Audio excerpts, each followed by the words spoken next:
Hello friends, good morning, good afternoon and good evening. जो बच्चा मेरी वीडियो जिस वक्त देख रहा है उसके लिए वैसी विशेष। Friends, welcome to Semicon classes. Now friends, आज की जो वीडियो है बेसिकली रिलेटेड है योर इकोनॉमिक्स ऑनर्स सेमेस्टर 5 में एक कोर पेपर है दैट इज डेवलपमेंट इकोनॉमिक्स। ठीक है, सो सेमेस्टर 5 की बात मैं कर रहा हूं आपसे। Semester 5 economics honours, economics honours. ठीक है गाइस। नाउ गाइस, जैसा कि आप लोग जानते हैं इकोनॉमिक्स ऑनर्स में आपके सेमेस्टर 5 में जो लोग सेमेस्टर 5 में आए हुए हैं उनको दो तरह की कैटेगरीज प्रोवाइड हुई हैं पेपर्स की। सो पहली तो है आपकी कोर पेपर की, कोर पेपर्स, जिसमें आपके उन्होंने दो पेपर डाले हुए हैं गाइस। ठीक है, दो पेपर रखे हुए हैं। एक तो है इंडियन इकोनॉमिक्स, ठीक है, एक गाइस इंडियन इकोनॉमिक्स, और दूसरा है development economics. Development economics, development economics बोलो, डेवलपमेंट थ्योरी बोलो, कुछ भी बोलो गाइस चलेगा वो। ठीक है, Indian economics and development economics guys, these are your core papers. और गाइस ये कोर पेपर डेफिनेटली आपको रीड करने पड़ेंगे, जबरदस्ती कुछ भी हो बट आपको पढ़ना तो पड़ेगा। और guys now second is optional papers. Guys optional papers में क्या क्या है जरा वो समझ लीजिएगा आप। सबसे पहले ऑप्शनल पेपर में international economics, international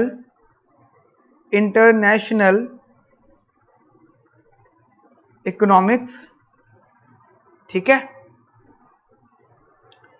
international economics ये, ठीक है। सेकंड है public economics, and guys third है अप्लाइड इकोनोमेट्रिक्स, अप्लाइड इकोनोमेट्रिक्स।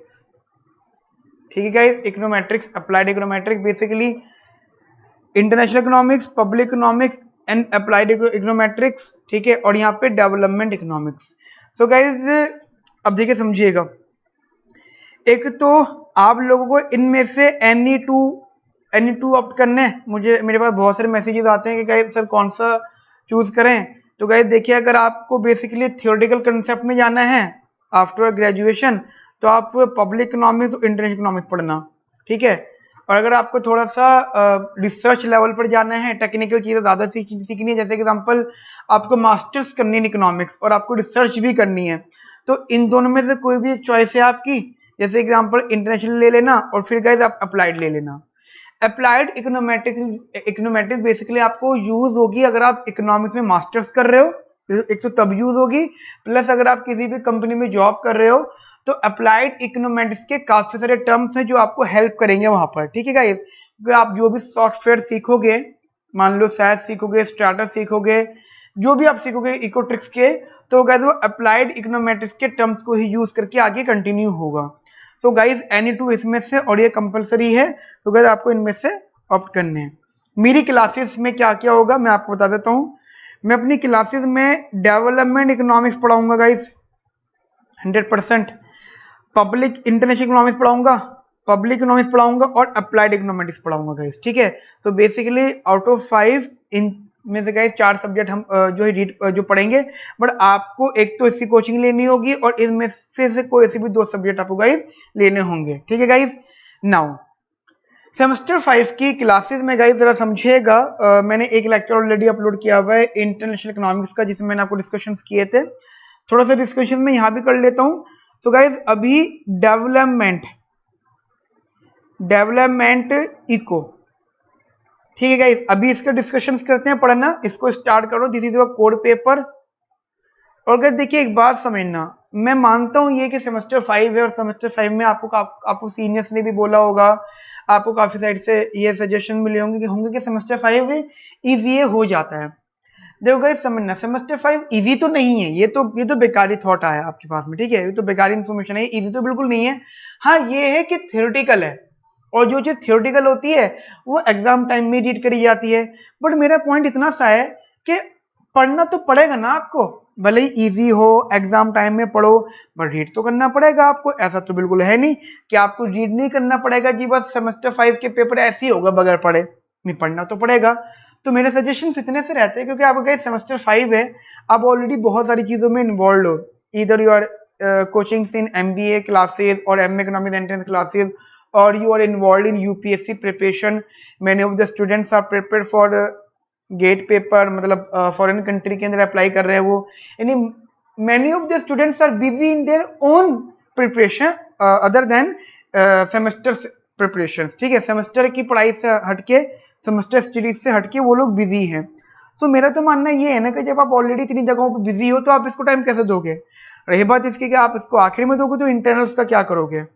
आप इसका रीडिंग, इतनी मोटी मोटी रीडिंग है, अगर आप रीडिंग उठा के देखना तो बहुत हैवी हैवी रीडिंग्स हैं। तो मेरा गाइस यहाँ पे छोटा सा सजेशन है कि आप क्या करो, सिर्फ बेसिकली जब आप मेरी क्लासेस ज्वाइन कर लेंगे तो इसमें गाइस आपको बर्डन मत देना, बस एक तो क्लास रीड कर लेना, एक बार देख लेना टॉपिक, और दूसरी चीज गाइस इसके नोट जरूर पढ़ते जाना। हाँ, मैं आपके लिए इतना आसान कर दूंगा, मैं जो भी पढ़ाऊंगा आपको नोटिंग अगर नहीं करनी है, वैसे तो नोटिंग करनी चाहिए गाइस, बहुत अच्छी बात होती है, नोटिंग करने से नॉलेज मिलती है। अगर आपके पास टाइम है तो नोटिंग करना, ठीक है गाइस, नोट करना सारी चीजें मेरी। इन केस आपके पास टाइम नहीं है, आप बिजी हो या शेड्यूलिंग बहुत ज्यादा हेक्टिक हो रही है आपकी, तो मैं ये करूंगा कि आपको जो जो क्लास पढ़ाता जाऊंगा या फिर यूनिट वाइज चैप्टर वाइज आपको नोट्स में देता जाऊंगा, ठीक है। और अपनी क्लास के अंदर मैं थियोरेटिकल कंसेप्ट्स कम, टेक्निकल टर्म ज्यादा यूज करूंगा, क्योंकि गाइस जो टेक्निकल टर्म्स हैं, ठीक है गाइस, तो हम इतना कर लेंगे, मैं आपको नोट्स प्रोवाइड कर दूंगा after my every class, then you will get the entire notes, then आपका लिखने का टाइम बच जाएगा। लिखने के टाइमिंग में आप मेरी वीडियो को 2 से 3 बार देख लेना, आपको गाइस काफी सारी हेल्प मिल जाएंगी, ठीक है गाइस। चलिए अब हम स्टार्ट करते हैं guys development economics. First of all मैं बता दूं आपको डेवलपमेंट इकोनॉमिक्स का सिलेबस, ठीक है गाइस। डेवलपमेंट इकोनॉमिक्स के सिलेबस की बात कर लेते हैं हम लोग थोड़ी सी इधर, तो गाइस समझिएगा इधर थोड़ा सा। डेवलपमेंट इकोनॉमिक्स सिलेबस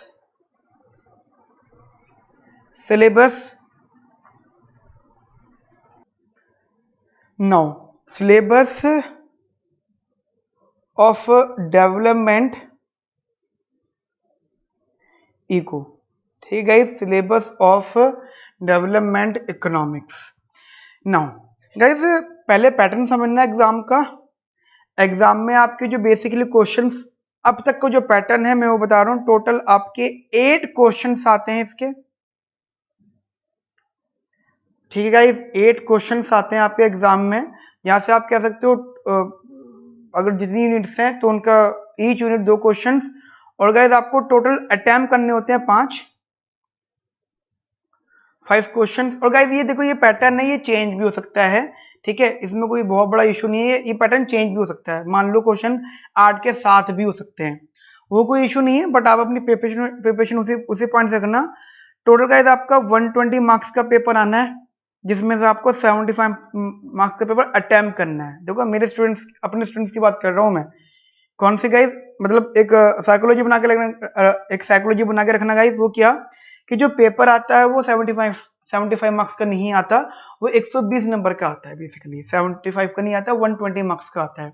और आउट ऑफ 120 मार्क्स आपको 75 मार्क्स अटेम्प्ट करने होते हैं, यानी मैं सारे क्वेश्चन की बात कर रहा हूँ, 8 के 8 क्वेश्चन की बात कर रहा हूँ, तो 8 के 8 क्वेश्चन 15 मार्क्स ईच, 120 मार्क्स के होते हैं, बट आपको अटेम्प्ट करने होते, कितने करने होते गाइस, 5 क्वेश्चंस, यानी 75 मार्क्स। इसका मतलब क्या हो गया, 3 क्वेश्चंस या फिर 45 मार्क्स गाइस आपको छोड़ने हैं पेपर में।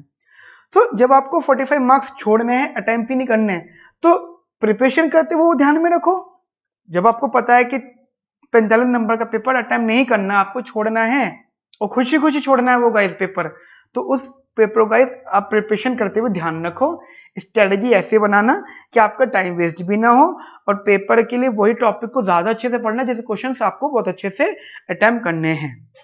Now we have total 4 units. Unit number 1,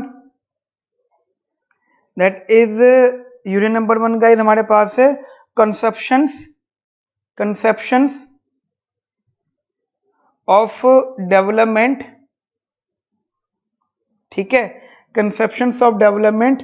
और अगर ध्यान रखना यहाँ पे इन्होंने, पता है अब क्या होता है सेमेस्टर 5 से रीडिंग्स की क्वांटिटी बढ़ती जाएगी, तो इस यूनिट को उन्होंने किसी एक रीडिंग से नहीं लिया। यहाँ पे गाइस टोटल आपको 5 रीडिंग्स बोली गई है पढ़ने के लिए, 5 रीडिंग्स पढ़ने के लिए बोली गई हैं कि 5 रीडिंग में से पढ़ो, ठीक है। और क्वेश्चन इसमें से ऑन एन एवरेज 1 से 2 क्वेश्चन आने की गैस वेटेज है, कम से कम 1 क्वेश्चन आएगा, ज्यादा आपका 2 क्वेश्चन तो आने के बनने के गैस यहाँ पे चांसेस हैं। यहाँ पे इन्होंने अब वेरी शॉर्ट इंट्रोडक्शन का टॉपिक एक उठाया है, डेबरेज का चैप्टर 2 उठाया है, ठीक है, डीटन का चैप्टर उठाया है, और फिर यहाँ पे उन्होंने पढ़ने वर्धान की चीजें उठाई है गाइस। तो बेसिकली यहाँ पे 5 रीडिंग्स है जो उन्होंने ऐड करी है पढ़ने के लिए। जब हम इसको पढ़ेंगे तो डिटेल पढ़ लेंगे रीडिंग्स की, ठीक है।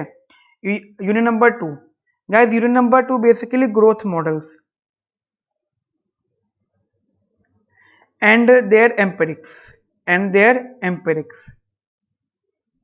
यानी उनके एम्पेरिकल एविडेंसेस वगैरह ये सब चीजें है। इसके अंदर उन्होंने देबराज रे की रीडिंग रखी है chapter number 3 and chapter number 4, बस इस यूनिट के अंदर chapter number 3 chapter number 4। Gas मैं आपको चीज बताना चाहता हूं कि अगर आपका पेपर न्यूमेरिकल बनता है तो न्यूमेरिकल पार्ट यहां से बनेगा चैप्टर नंबर यूनिट नंबर 2 में से, ठीक है। देखिए अगर आपके 8 क्वेश्चन आ रहे हैं तो आउट ऑफ 8 क्वेश्चन आप कम से कम एक्सपेक्ट कर लो 1 से 2 क्वेश्चन आपके न्यूमेरिकल होंगे, आप एक्सपेक्ट कर लो चीज गाइस, ठीक है। क्या 1 और 2 क्वेश्चंस आपके न्यूमेरिकल्स होंगे। तो न्यूमेरिकल के लिए unit number 2 that is growth models, इसमें न्यूमेरिकल हो सकता है या डेरिवेशंस हो सकती है कुछ ना कुछ, ठीक है ना गाइस। तो ये इंपॉर्टेंट है फॉर न्यूमेरिकल पोर्शन के लिए as well as theory portion. अगर आपकी यूनिट नंबर 3 इसमें से गाइस जो कंसेप्ट बनेगा that is poverty and inequality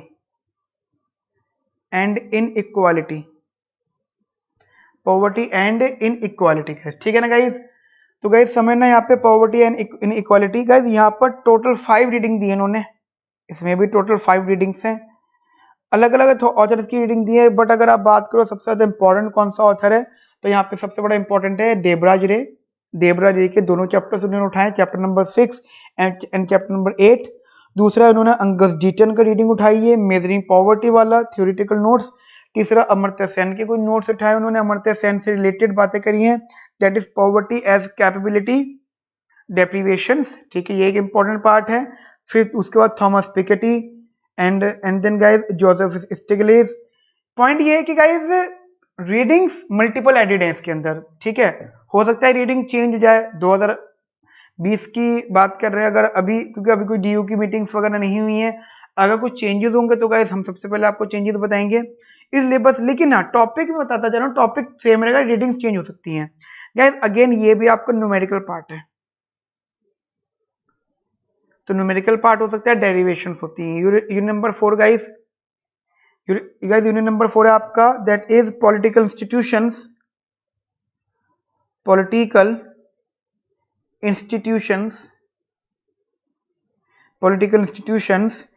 and the functioning of state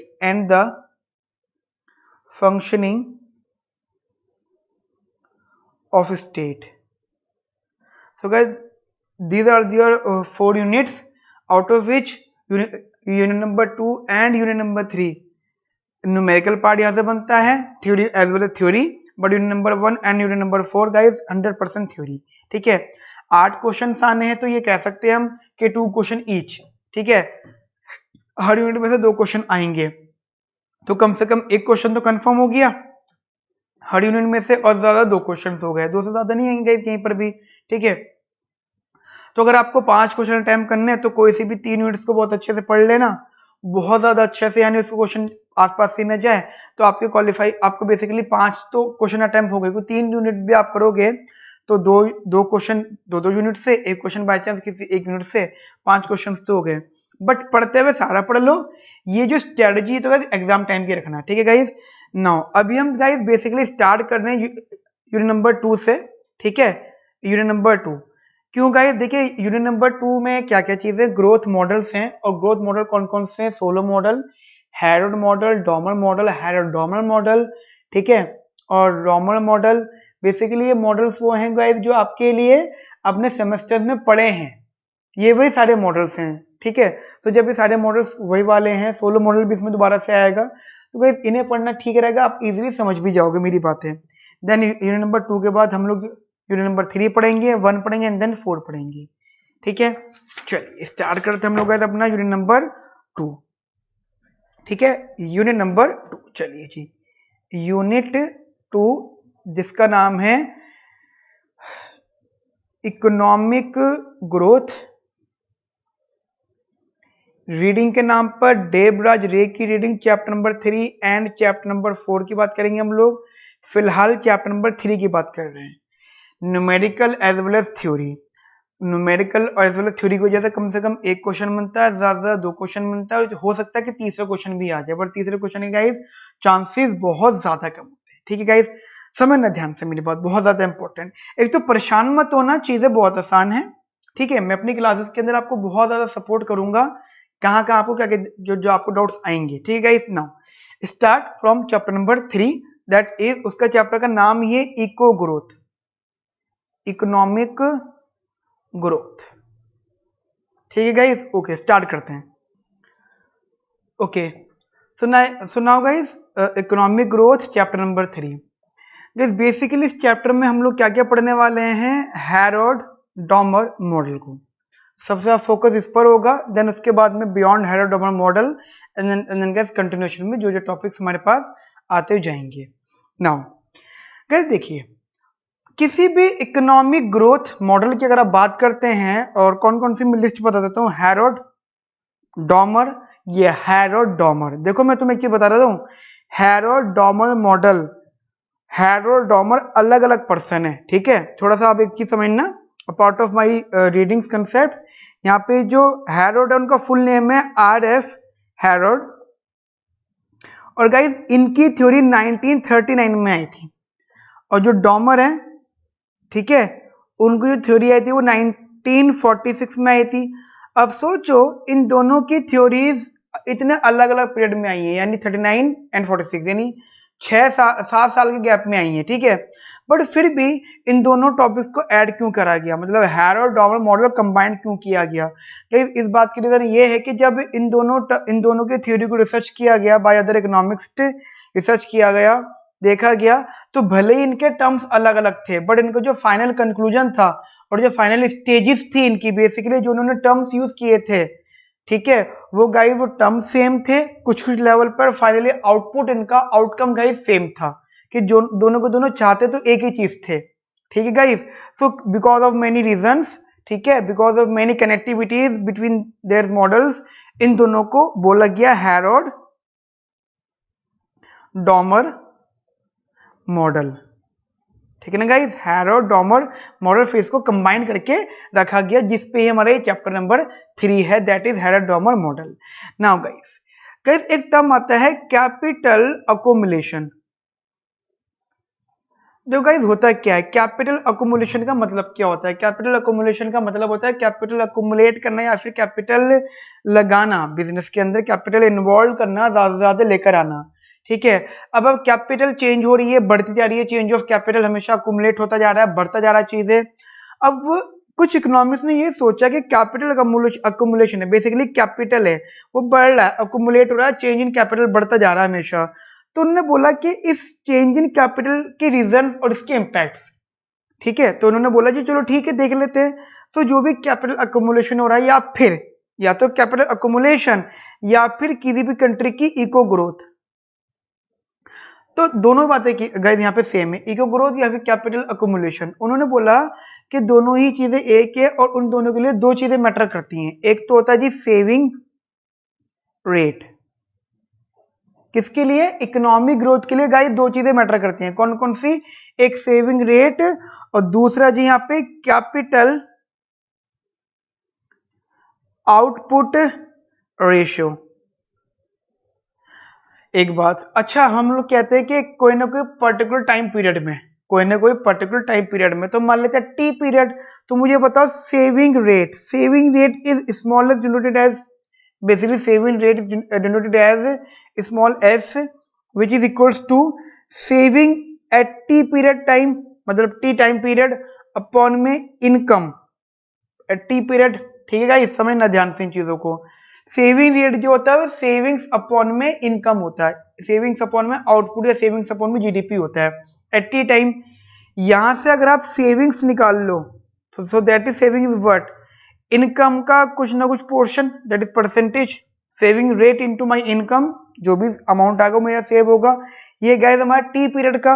अब यही टी पीरियड को अगर आप बोलो, देखो समझना, पहली बात तो हम बोल कर रखते हैं ये एक्सोजीनियस है, ठीक है, हम मान के चलते हैं गाइस ये एक्सोजीनियस है। एक्सोजीनियस का मतलब हो जाता है ये फैक्टर्स पर डिपेंड नहीं है, दैट इज क्या, ये मैं सेविंग रेट की बात कर रहा हूँ, सेविंग रेट की, ठीक है। जो सेविंग रेट है वो फैक्टर्स पर डिपेंड नहीं करता। कौन कौन से factors, that is the real factor, real parameters जो होते हैं गाइस, ठीक है, उन पर डिपेंड नहीं करता। तो अगर मैं बोलता हूँ savings is equal to saving rate into income, या फिर saving of t plus one period, तो सेविंग रेट ऑफ ये, ठीक है, this is the answer, basically explanation यहाँ पर। तो सेविंग्स दो पीरियड में आ गई, एक टी पीरियड में और टी प्लस वन पीरियड में। फर्क क्या है यहाँ पे, टी प्लस वन है और टी है वहां पे, ठीक है। तो गाइस इसको भी इक्वेशन नंबर 1 के पॉइंट से रखना, कंसेप्ट समझने के लिए इसे भी होल्ड पे रखना। सिमिलरली अगर मैं साइड में बोलता हूँ capital output ratio, which is a very important thing, what is the capital output ratio, capital that is the capital output ratio, ये के अपॉन में वाई, बेसिकली इसे डिनोट करते हैं थीटा से, ठीक है, थीटा रख लो या जो आप बोलो, हम इसे थीटा बोलेंगे, ठीक है, theta capital output ratio K by Y. अब लॉजिकल सोचो, अगर ये मान लो ये बढ़ रहा है, मान लो ये बढ़ रहा है, थीटा बढ़ रहा है, तो ये चीज बढ़ रही है। अब ये चीज बढ़ने का रीजन क्या होता है, रिलेटिवली आउटपुट कम हो रहा है। अब मुझे बताओ गाइस, रिलेटिवली आउटपुट कम हो रहा है, यानी थीटा बढ़ रहा है, आउटपुट कम हो रहा है, यानी कैपिटल आउटपुट रेशियो बढ़ रहा है। अब कैपिटल आउटपुट रेशियो बढ़ रहा है because of what, because of relatively come output पर, यानी कैपिटल तो आपने ज्यादा लगाया है, कैपिटल तो आपने ज्यादा लगाया है, बट आपका आउटपुट कम निकल के आ रहा है। इसका मतलब ये आपकी कुछ ना कुछ प्रोडक्टिविटी बता रहा है। प्रोडक्टिविटी का मतलब ही क्या हो जाता है गाइस, प्रोडक्टिविटी कि आपने कैपिटल कितना लगाया उससे आपका आउटपुट कितना चेंज हुआ, ठीक है। तो बेसिकली गाइस ये आपको प्रोडक्टिविटी ऑफ कैपिटल शो करता है, ठीक है गाइस। चलिए आगे बात करते हैं। यहां से अगर मैं के टी अपॉन में वाई टी रख लेता हूं इज इक्वल्स टू थीटा, या फिर मैं गाइस इसको नेक्स्ट पेज पे कैपिटल आउटपुट रेशियो की बात कर लेता हूं। Capital output ratio that is theta is equals to K t upon में वाई टी, ठीक है, के capital output ratio K t upon Y t. अगर मैंने इसको लिखा K t is equals to theta of Y t, समझ रहे मेरी बात, या फिर टी प्लस वन पीरियड पे मैंने रखा K t plus one is equal to theta of Y T plus one, got it. तो गाइस इसको फिलहाल इक्वेशन नंबर 2 रखना। नाउ आगे बात करते हैं गाइस हम लोग इधर इंटरेस्टिंग वाले पॉइंट से, गाइस देखिए समझिएगा। देखिए गाइस हम ये कहते हैं at equilibrium level, at equilibrium level, क्योंकि देखिए गाइस हम कहीं ना कहीं बात कर रहे हैं तो क्लोज इकोनॉमी की बात कर रहे हैं। एज यू नो हम लोग जो पढ़ रहे हैं इट्स बेसिकली क्लोज इकोनॉमी, ठीक है। क्लोज इकोनॉमी, कॉर्पोरेट प्रेफरेंसेस, वो सब चीजें चलो नहीं आएंगे, बट क्लोज इकोनॉमी तो कंफर्म है। एंड बेसिकली क्या है गाइस यहाँ पे, that is y is equals to A D, A S is equals to A D. तो गाइस मुझे बताओ what is y, that is c plus का s, what is A D, that is c plus का i, cancel out, s is equals to i। Guys ये show करता है कि हमारी क्लोज इकोनॉमी है, जैसे कि मैंने आपको बताया था, ठीक है। अब पता है क्या होता है, इस क्लोज इकोनॉमी में जो कमोडिटीज होती हैं, जो गुड्स होते हैं गाइस, वो दो टाइप के गुड्स बनते हैं। देखो समझना, मैं सारी इन्फॉर्मेशन को यूज करूंगा। हमारी इकोनॉमी के अंदर अगर क्लोज इकोनॉमी है तो या ओपन भी है, तो बेसिकली क्लोज की बात कर रहे हैं, तो दो टाइप के गुड्स बनते हैं। एक होता है guys consumer goods, consumer goods, और एक होता है गाइस आपका प्रोड्यूसर गुड, ठीक है, प्रोड्यूसर गुड्स। दो तरह की कमोडिटीज है, consumer commodities and production, and दूसरी producer commodities. Guys as you know जो कंज्यूमर गुड्स होते हैं वो कंज्यूमर को डायरेक्टली सेटिस्फाई करते हैं, यानी मान लो कोई कमोडिटी खरीदी है, पेन खरीदा है वाला, ठीक है, ये वॉच लिया, वट एवर द टर्म्स है, these are the consumer goods. हमने अगर इनको लिया तो ये गाइस कंज्यूमर को डायरेक्टली सेटिस्फाई करते हैं, ठीक है। एंड ये जो होता है producer goods, they are used used for further production, आगे की प्रोडक्शन के लिए यूज होता है जिससे कि कंज्यूमर गुड बने एंड देन कंज्यूमर को वो सेटिस्फाई कर पाए डायरेक्टली। तो बेसिकली हम कह सकते हैं प्रोड्यूसर गुड कंज्यूमर को ही सेटिस्फाई करते हैं, पर थोड़ा इनडायरेक्ट वे में सेटिस्फाई करते हैं, और कंज्यूमर गुड गाइस कंज्यूमर को डायरेक्टली सेटिस्फाई करते हैं। ठीक है, you know these are the production goods and consumption goods. Consumption good में गाइस व्हीट राइस एंड मतलब ये सब चीजें आ जाएंगी, प्रोडक्शन गुड्स में हैवी गुड्स आ जाएंगे। ठीक है, अब गाइस एक बात सोचो, जस्ट मैं आपसे छोटा सा एग्जांपल लेके चल रहा हूं कि हमारी जो इकोनॉमी है, दैट इज हमारी इकोनॉमी के दो टर्म्स बड़े इंपॉर्टेंट यूज होते हैं। जैसे कि अब अभी दो गुड बन गए, अब जब भी दो गुड बनेंगे तो हमें कहने की ग्रोथ की बात करनी पड़ेगी, क्योंकि देखो प्रोडक्शन तो हो रही है, कंज्यूमर पेमेंट कर रहा है, पे कर रहा है, तो उससे ग्रोथ इफेक्ट आएगा, और प्रोड्यूसर प्रोडक्शन कर रहा है तो उससे ग्रोथ इफेक्ट आएगा। तो बेसिकली अगर हमने बोला ग्रोथ रेट ऑफ जीडीपी, ठीक है, ग्रोथ रेट ऑफ जीडीपी यानी जीडीपी का ग्रोथ रेट, एक तो ये हो गया। Similarly growth rate of GDP per capita, GDP per capita.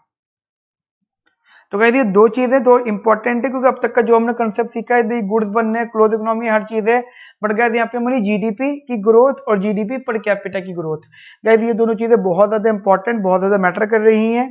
तो गैस अब इंटरेस्टिंग बात है कि कोई भी कंट्री ग्रोथ कब करती है, जैसे कि हमने अभी भी डिस्कस किया है कि कोई भी कंट्री ग्रोथ करती है because of two reasons according to Harrod Domar model. एक सेविंग रेट उनका ठीक ठाक होना चाहिए, दूसरा उनका कैपिटल आउटपुट रेशियो ठीक ठाक होना चाहिए, capital output ratio K by Y. ठीक है, K by Y that is productivity. अब सोचने देखो गाइस इसका इंपैक्ट वहां आपको ग्रोथ में पता चलेगा।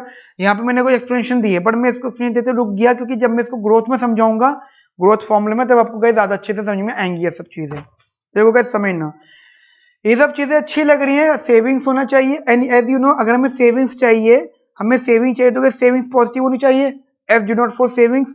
And what is savings, savings के पॉजिटिव होने का मतलब क्या होता है, सेविंग्स पॉजिटिव होने का मतलब होता है कि that income which is not consumed, saving is what, saving is equal to that income which is not consumed, एक इनकम जो अभी कंज्यूम नहीं हुई है, ठीक है, उसे फर्दर कंज्यूम करेंगे। तो होता क्या है कि ये जो इनकम है ना, ये वाली जो इनकम है, हम अभी पढ़ेंगे आगे चल के कि गवर्नमेंट इसी पॉइंट पे रहती है कि एक ऐसी पॉलिसीज बनाए, देखो समझना, गवर्नमेंट की टारगेट्स रहते हैं कि वो एक ऐसी पॉलिसीज बनाए जिससे कि लोगों को सेविंग्स में मोटिवेशन मिले कि वो सेव ज्यादा करें, क्योंकि जितना लोग सेव करेंगे, जितना जितना लोग गाइस पीपल सेव करेंगे, तो वो savings automatically pool of fund बनकर हाउस होल्ड से ट्रांसफर होकर टू दी फर्म्स जाएगा। वो सेविंग अमाउंट जो है, क्योंकि सेव क्या करेंगे हम, अपने घर की जमीन खोद के तो वो सेविंग पैसे रखेंगे नहीं, जमाने बदल गए, तो कहीं ना कहीं हम या तो उसे बैंक में रखेंगे, किसी और को देंगे सेविंग्स को, या खुद इन्वेस्ट करेंगे। Basically end of the day वो पैसा इन्वेस्ट होगा, इसका मतलब all the savings are automatically invested. ठीक है, इन्वेस्ट हो जाएंगी और सारी की सारी सेविंग्स जो जब गए वो सेविंग्स मार्केट में जाएंगी, बेसिकली सेविंग्स उनसे कैपिटल परचेज किया जाएगा, कैपिटल खरीदा जाएगा उनसे। ठीक है, तो वही मैं बातें कर रहा हूं कि भाई किसी भी कंट्री के अंदर सेविंग्स की इतनी बड़ी इंपॉर्टेंस होती है। नाउ आगे बात करते हैं इन्हीं चीजों को लेकर गाइज। तो अभी हमने अब देखो समझना, तो कंट्री में ये हो जाता है, गवर्नमेंट लोगों को सपोर्ट करते हुए सेविंग ज्यादा करो, क्योंकि उनकी सेविंग से काफी सारे बेनिफिट्स होंगे। नाउ जैसा कि मैंने आपको बताया कि आपको चाहिए ग्रोथ रेट ऑफ जीडीपी, क्या चाहिए गाइस आपको, ग्रोथ रेट ऑफ जीडीपी। देखो गाइस समझना, फिलहाल अगर मैं इसको जी से डिनोट कर लूं तो इसका फॉर्मूला क्या होगा, ग्रोथ का फॉर्मूला होगा इसका, देखो अगर दो तरीके से चीजें समझना, Y T plus one minus का वाई टी अपॉन में वाई टी, या फिर चेंज ऑफ वाई अपॉन में वाई, दोनों तरीके गाइस। तो ग्रोथ का फॉर्मूला हो गया वाई टी प्लस वन, यानी आज की इनकम माइनस का कल की इनकम अपॉन कल की इनकम। ठीक है, नाउ अब गाइस एक बात बताना, जस्ट एक एग्जांपल बताना आप लोग मुझे यहाँ पर। चलिए हमने इसको मान लिया, हमने इसके क्वेश्चन नंबर 3 मान लिया। Now we all know that what guys कि अगर हम कल की कैपिटल की बात कर रहे हैं, सॉरी कल के आउटपुट की बात करें, कल का आउटपुट यानी T+1 पीरियड का आउटपुट, तो गाइस कहीं ना कहीं T+1 पीरियड की कैपिटल भी मैटर करती है। तो हमने बोला ठीक है जी, T+1 की जो कैपिटल है वो जो दो चीजों पे बेस्ड है, क्या कि एक तो T पीरियड में कितना जो है कैपिटल लगाया था, और बिकॉज ऑफ सम रीजंस कितना उसमें से डेप्रिशिएट हो गया। You know this is the depreciation rate. Depreciation rate is what? Depreciation rate का मतलब क्या होता है, जब भी आप कैपिटल अकुमुलेट करते हो, कैपिटल लगाते जाते हो, तो गाइज कुछ कैपिटल वहां पे यूज हो के साथ साथ डेप्रिशिएट होती जाती है, और जैसे जैसे डेप्रिशिएट होती है तो उसकी वैल्यू कम होती जाती है।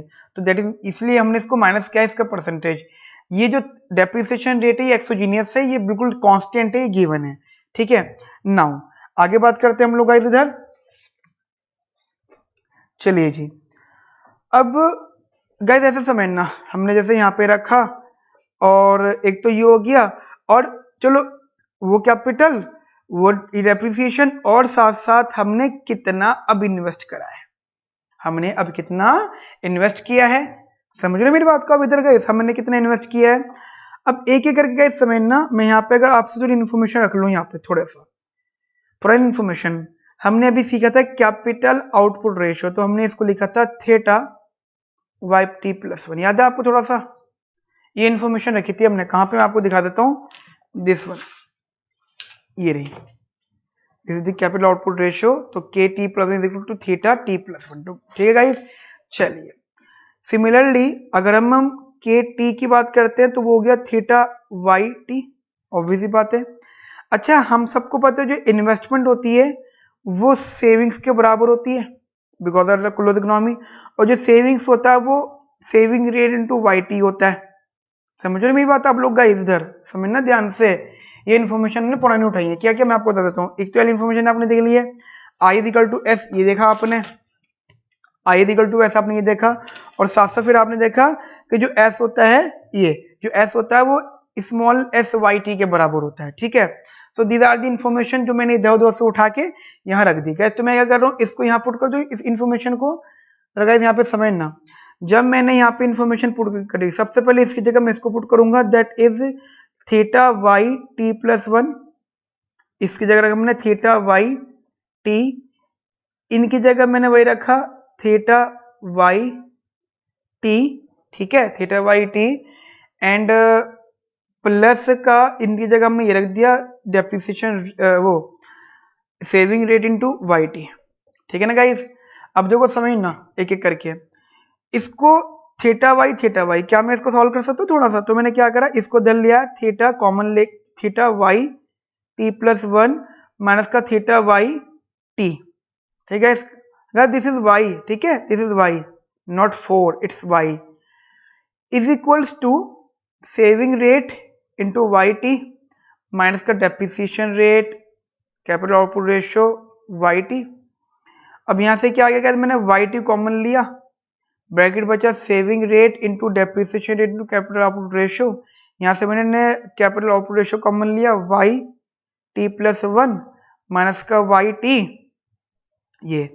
नाउ गाइस मैंने क्या किया, Y T plus one minus का वाई टी और अपॉन में वाई टी, इसे यहां रख लिया, मतलब इसको इसके अपॉन में लिया, और is equals to savings rate depreciation theta upon में थीटा, या फिर सेविंग रेट अपॉन में थीटा माइनस का depreciation rate. So guys this is what. अब आप मुझे ये बताओ, फर्स्ट ऑफ ऑल ये टर्म क्या बन गया आपका, ये टर्म अगर आप कंपेयर करो, Y T plus one minus Y T upon Y T, this is equals to G, and g is what? G is the guys your growth rate of GDP. So guys your G यानी growth rate of GDP is what?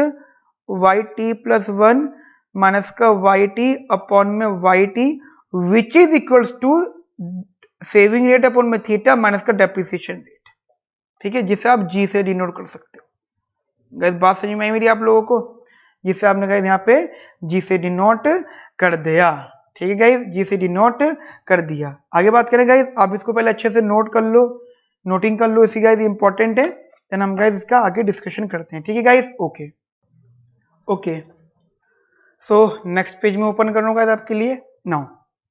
So friends अभी हमने क्या सीखा है? अभी हमने सीखा है that is growth rate of GDP, that is G is equals to saving rate upon में कैपिटल आउटपुट रेशियो माइनस का डेप्रिसिएशन रेट। ठीक है ना गाइस? देखो समझना एक एक करके, अगर लॉजिकल चीजें समझते हो तो आप देखो, this is our growth rate, GDP growth rate. अब हम बात करते हैं कि ये ग्रोथ रेट बढ़ रहा है। देखो समझना, ये ग्रोथ रेट बढ़ रहा है, ग्रोथ बढ़ रही है हमारी इकोनॉमी की। उसके रीजंस क्या क्या होंगे? बताओ जी, रीजंस क्या क्या होंगे? सबसे पहला रीजन, जब सेविंग्स बढ़ेगी इकोनॉमी की, जब इकोनॉमी में सेविंग्स बढ़ेगी तो गाइस आपका जी बढ़ेगा। ठीक है, मतलब जी बढ़ने का। साथ साथ जब डेप्रिसिएशन रेट क्या होगा? कम होगा। जब सॉरी कैपिटल आउटपुट रेशियो जब कम होगा तो आपका क्या होगा? जी बढ़ेगा। अब सोचो, ऐसे सोचो गाइस, थीटा क्या था? Capital output ratio. हम कह रहे हैं अगर ये कम होगा, मान लो ये कम हो रहा है, तो अब सोचो ये कम कब होगा? जब रिलेटिवली आउटपुट बढ़ रहा है एज कंपेयर कैपिटल। मान लो मैंने कैपिटल 100 की लगाई, ठीक है, चेंज ऑफ कैपिटल 100 आया, बट चेंज ऑफ आउटपुट है ना वो 100 से ज्यादा आ गया, यानी जो वाई है वो ज्यादा बढ़ गया एज कंपेयर कैपिटल। तो ऑब्वियसली बात है आवर कंट्रीज प्रोडक्टिविटी इज मोर।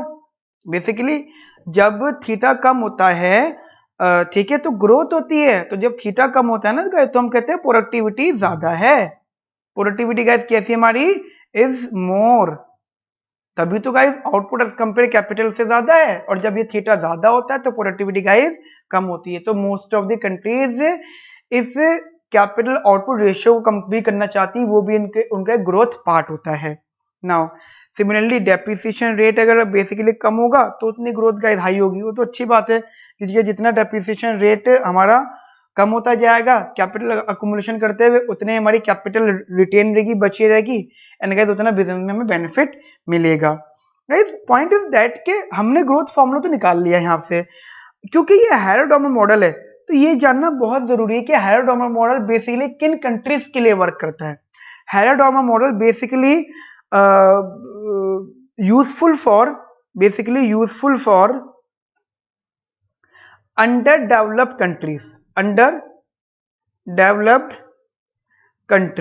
समझ रहे हो मेरी बात? These models are useful for underdeveloped countries.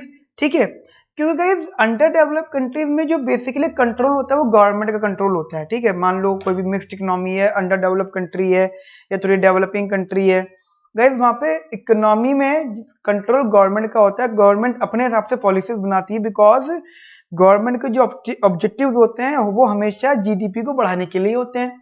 ठीक है, यही है, तो आप सीख रहे हो। अब पॉइंट इज दैट कि यहाँ पे गवर्नमेंट की जो भी पॉलिसीज होती है, गवर्नमेंट्स पॉलिसीज गाइस, गवर्नमेंट की कोई पॉलिसी होती है दैट इज, मान लो टैक्सेशन, जैसे गवर्नमेंट की टैक्सेशन पॉलिसी क्यों नहीं है, वो गाइस पॉलिसी जो होती है वो हमेशा सपोर्ट करती है सेविंग रेट बढ़े, यानी गवर्नमेंट कहती है सेविंग रेट। अब सोचो saving rate is what? That is MPS, यानी एमपीएस बढ़े, इसका मतलब एमपीसी कम हो। सोचो एमपीसी कम होगा, ऐसा सोचो गवर्नमेंट ने क्या करा? टैक्स लगा दिया। किस पर? कंजम्पशन टैक्स, यानी आप जितना गुड्स कंज्यूम करते जाओगे तो टैक्स लगता जाएगा। और आप जानते हैं कि टैक्सेस का टैक्स मल्टीप्लायर में नेगेटिव रिस्पॉन्स आता है आउटपुट पर। तो गवर्नमेंट ने मान लो टैक्स हाइड कर दिया तो लोगों ने कंजम्पशन कम कर दी। लोगों ने कंजम्पशन कम करी है तो लोग अपना टाइम टू टाइम एमपीसी भी कम करते जाएंगे। जैसे जैसे लोग अपना एमपीसी कम करते जाएंगे वैसे वैसे ऑटोमेटिकली एमपीएस बढ़ता जाएगा। जैसे जैसे एमपीएस बढ़ेगा तो गाइस इकोनॉमी का सेविंग रेट बढ़ेगा, ये इकोनॉमी की सेविंग बढ़ेगी, और जब इकोनॉमी की सेविंग बढ़ेगी तो गाइस अपना आप क्या हो जाएगा? इकोनॉमिक ग्रोथ बढ़ जाएगा। समझ रहे हो ना मेरी बात आप लोग इधर? तो पॉइंट इज दैट कि government policies under developed countries में हैरोडामर का मॉडल इसलिए बढ़िया कामयाब हो गया क्योंकि वहां पे जो most of the policies prepared by suggested by government economics या गवर्नमेंट सपोर्ट्स।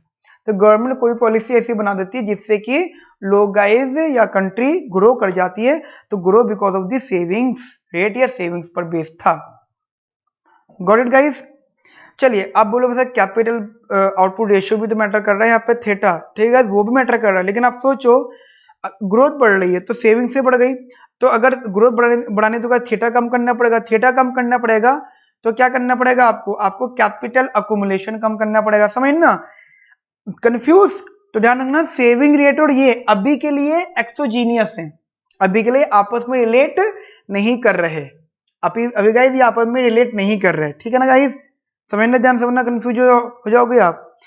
अब क्वेश्चन आता है कि सर यहां तो चलो बात समझ में आ गई, so what about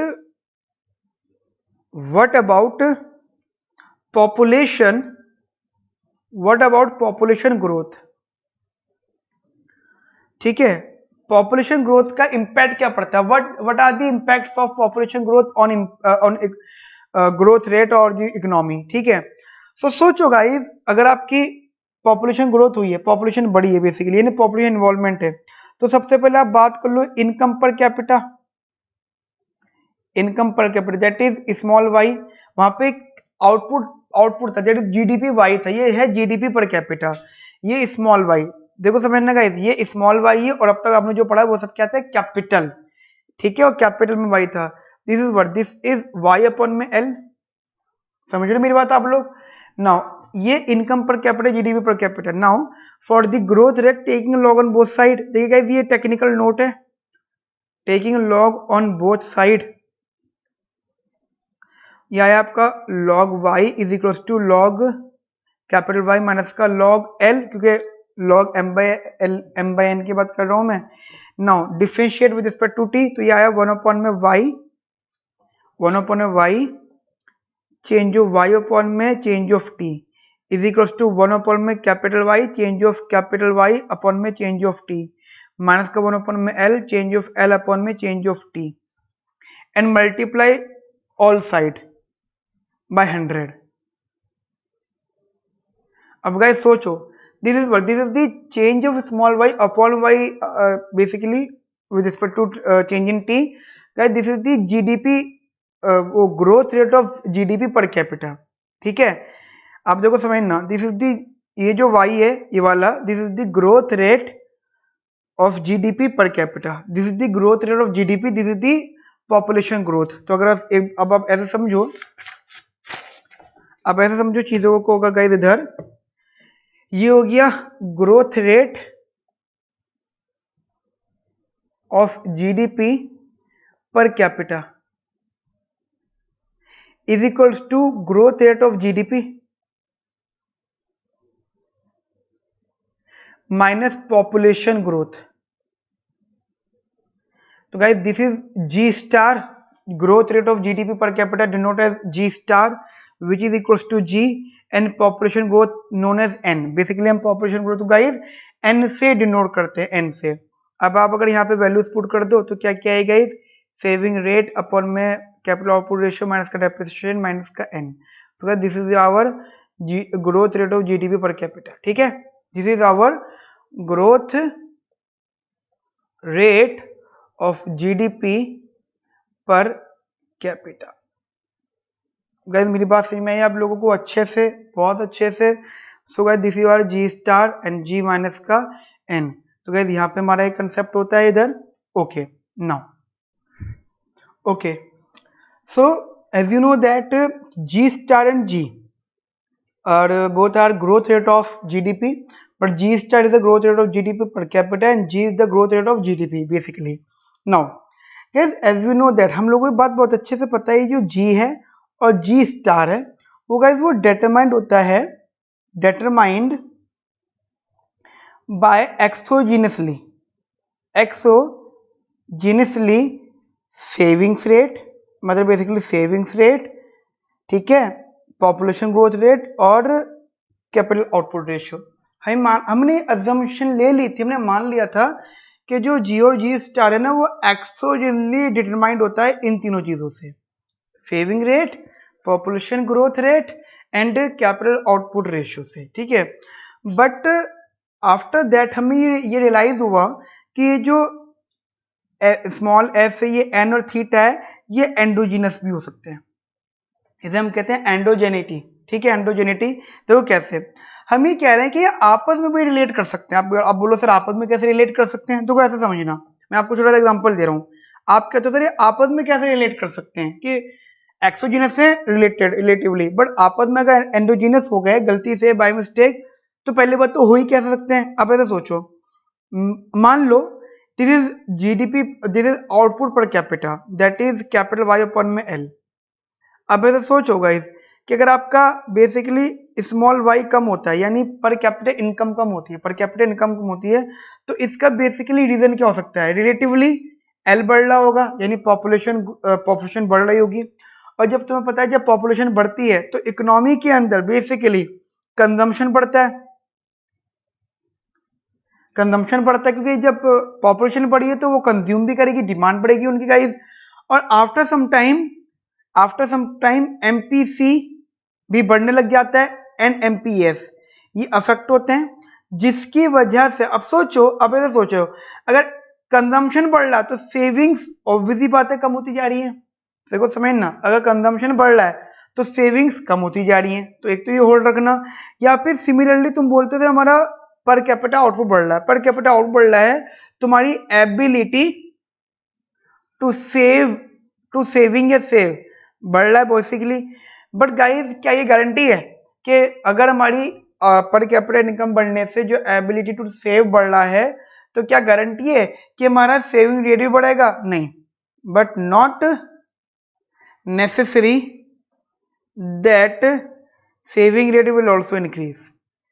savings rate भी साथ साथ सेम रेट से बढ़े, इसकी कोई गारंटी नहीं है गाइस। देखो कैसे, हमने ये बोला ये सेविंग जो है ये इसका फंक्शन है। अब अगर सेविंग बढ़ रही है तो ये हो सकता है कि आउटपुट की वजह से बढ़ रही हो, क्योंकि ये कांस्टेंट है, ठीक है। देखो ना, अब आप उसको थोड़ा सा सॉल्व भी कर लो, तो small S is equals to ये, तो per capita saving, per capita output. अब अगर पर कैपिटा आउटपुट बढ़ गया तो आपकी ऑटोमेटिक सेविंग बढ़ जाएगी। बट क्या जरूरत है आपका सेविंग रेट भी बढ़ेगा? नहीं, जरूरी नहीं गाइस, ठीक है। कोई बात जरूरी नहीं है कि सेविंग रेट भी बढ़े, लेकिन ना ये गाइस कंफर्म हो चुका है कि पॉपुलेशन की वजह से, आप देखो ना, पॉपुलेशन की वजह से आपकी सेविंग्स तो कम हो जाएंगी जी। मान लो अगर आपकी पॉपुलेशन बढ़ती है तो आपकी कंजम्पशन बढ़ेगी, और कंजम्पशन बढ़ने की वजह से हमारा सेविंग्स रेट कम हो जाएगा। इसका मतलब क्या, जैसे ही सेविंग्स रेट कम होगा, सिंपल ऑटोमेटिकली इंपैक्ट पड़ेगा, इधर पड़ेगा और इधर पड़ेगा। समझ लो ना मेरी बात आप लोग? यानी मैं ये कह रहा हूं कि अगर पॉपुलेशन बढ़ी तो सेविंग्स, बेसिकली हमारा सेविंग्स अफेक्ट होंगी, ठीक है गाइस। चलिए बात समझ में आगे गाइस यहाँ पर। तो अब देखो एक चीज समझना ध्यान से इंपॉर्टेंटली, आज की क्लास में हम लोगों ने क्या क्या डिस्कस किया। This is the first class. तो गाइस पहली बात तो यहाँ पे क्लास खत्म होती है यहाँ पर गाइस हमारे साथ में। बट आपके लिए मैं आपको बता देता हूँ कि यहाँ पे क्या क्या डिस्कशन किए हम लोगों ने। हमने यहाँ पे गाइस ग्रोथ रेट के बारे में पढ़ा, चैप्टर नंबर 3 और 4 ग्रोथ का था, हेरोडोमर मॉडल, जिसमें हमने हेरोडोमर का स्टार्ट पढ़ा। फर्स्ट डेमो था तो बहुत ज्यादा डिटेल में नहीं गए, इतने से पढ़ के तो चीजें आपको क्लियर नहीं होंगी, ठीक है। बट मैं आपको थोड़ा सा आइडियाज बता देता हूँ अबाउट में क्लासेस, जो हमारी क्लासेस होंगी उस क्लासेस का। जैसे कि मैंने आपको बताया था अभी थोड़ी देर पहले कि हम अपनी क्लासेस में गाइस, अपनी क्लासेस के अंदर हम लोग कुछ ऐसे प्रिपरेशन करने वाले हैं, या टोटल डेवलपमेंट इकोनॉमिक्स में मुझे 1 to 1.25 आवर, यानी 1 से सवा घंटे की क्लास चाहिए, जिसमें मैं आपको पढ़ाऊंगा। और वो मुझे टोटल 20 to 25 क्लासेस मुझे टोटल चाहिए गाइस, जिसमें मैं आपका सिलेबस पूरा कर दूंगा। अब बोलोगे सर आप पढ़ाओगे, ठीक है, गाइस ध्यान रखना मैं नोटिंग नहीं करवाऊंगा आपको, ठीक है, क्योंकि गाइस मैं आपको कहानियां समझाऊंगा, एप्लीकेशन डिस्कस करूंगा बेसिकली, क्योंकि एग्जाम में जो क्वेश्चन आते हैं ना वो एप्लीकेशन बेस्ड भी आता है कि आप एप्लीकेशन क्या है। तो बेसिकली मैं आपको एक तो कंसेप्ट बताऊंगा, कंसेप्ट, फिर उसके बाद में मॉडल्स के बारे में, मॉडल क्या है, एंड गाइस उसके बाद उसकी एप्लीकेशन। तो गाइस सब चीजें थ्योरेटिकल पार्ट तो होगा मेरी क्लास का, बट वो टेक्निकल टर्म्स में होगा, जैसे कि आप लोग जानते हैं टेक्निकल टर्म में। अब आप बोलोगे सर ऐसे हम कैसे पढ़ेंगे, आपकी प्रिपरेशन क्या है? तो मैं क्या करूंगा, हर क्लास के बाद में मैं टेक्निकल पढ़ा रहा हूँ, इसका मतलब ये नहीं कि रीडिंग में टेक्निकली लिखा हुआ है, रीडिंग में आपकी थोड़ी लिखी हुई है। तो मैं क्या करूंगा, हर क्लास के बाद में, जैसे एग्जांपल ये आज मैंने पढ़ाया है आप लोगों को बेसिकली, ठीक है, मैंने ये आपको आज आप लोगों को पढ़ाया है, शायद आपको दिख रहा होगा, this one, that is Harrod Domar model, ये गाइस, ठीक है, that is Harrod Domar model economic growth, capital accumulation. Guys ये सब चीजें मैंने बताई आपको, यही सेम नोट्स हर क्लास के बाद में, क्योंकि गाइज मैंने तो इसके सारे नोट्स बनाए हुए हैं, ये सेम नोट गए। आप देखिए थ्योरी यहाँ पे आ गई कंसेप्ट में, फिर अब मैं अगर इसका पेज टर्न करता हूँ तो नेक्स्ट पेज पे ये थ्योरी आ गई गाइज इधर। So this is the theory, entire theory. अब देखिए ये थ्योरी, ये कंसेप्ट मैंने आपको टेक्निकल समझाया, ये वैल्यू निकल के आई, ठीक है। सिमिलरली पूरी थ्योरी, अब सोचो इतनी थ्योरी मैं लिखवाता हूँ तो बेसिकली एप्लीकेशन कब डिस्कस करूंगा।